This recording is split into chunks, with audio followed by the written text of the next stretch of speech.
বাকিতে কেনাকাটা করে পরে টাকা পরিশোধের সেবায় নতুন নিয়মকানুন চালু করেছে ওমানের কেন্দ্রীয় ব্যাংক।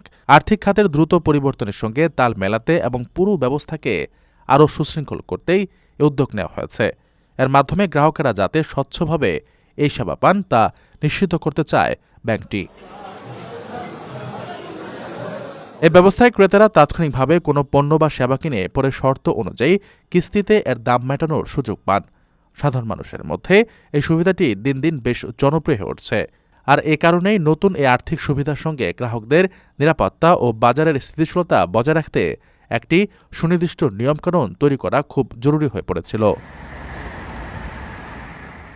নতুন এই নিয়ম কেবল ওমানের কেন্দ্রীয় ব্যাংক থেকে অনুমোদন পাওয়া প্রতিষ্ঠানগুলোর জন্যই প্রযোজ্য হবে। এতে লাইসেন্স পাওয়ার শর্ত, মূলধনের পরিমাণ, স্বচ্ছতা, ঝুঁকি মোকাবেলার উপায় এবং গ্রাহক সুরক্ষা নিশ্চিত করার বিষয়গুলো স্পষ্টভাবে বলে দেওয়া হয়েছে। এই পদক্ষেপের ফলে আর্থিক খাতের ওপর মানুষের আস্থা যেমন বাড়বে, তেমনি ডিজিটাল সেবারও প্রসার ঘটবে, যা সার্বিকভাবে ওমানের অর্থনীতির চাকা আরও সচল করবে।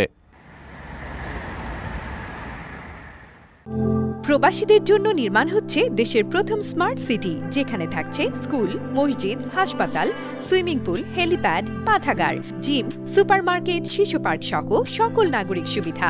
মাত্র ৩০ লাখ টাকা বিনিয়োগে মিলছে আকর্ষণীয় ফ্ল্যাট।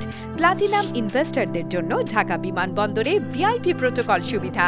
বিস্তারিত জানতে যোগাযোগ করুন স্ক্রিনে দেয়া হোয়াটসঅ্যাপ অথবা ইমো নাম্বারে।